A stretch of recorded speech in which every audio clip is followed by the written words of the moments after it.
crazy, cause you crazy, cause you crazy, cause you crazy, cause you crazy, cause you crazy, cause you crazy, cause you crazy, cause you crazy, cause you crazy, cause you crazy, cause you crazy, cause you crazy, cause you crazy, cause you crazy, cause you crazy, cause you crazy, cause you crazy, crazy, crazy, crazy, crazy, crazy, crazy, crazy, crazy, crazy, crazy, cause you crazy, cause you crazy, cause you crazy, fine. You call me crazy and I'm crazy cause you crazy, fine. You call me crazy and I'm crazy cause you crazy.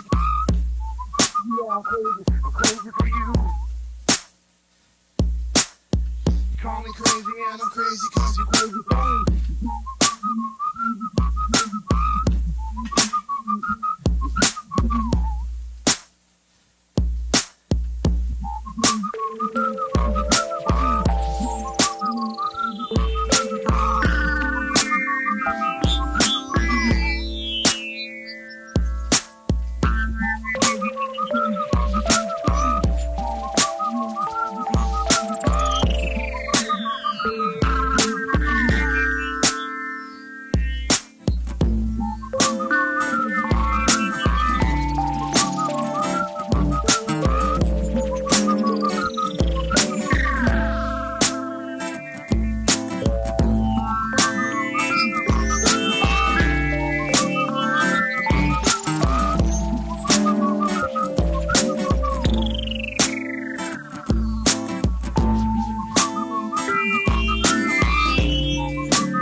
Crazy cause you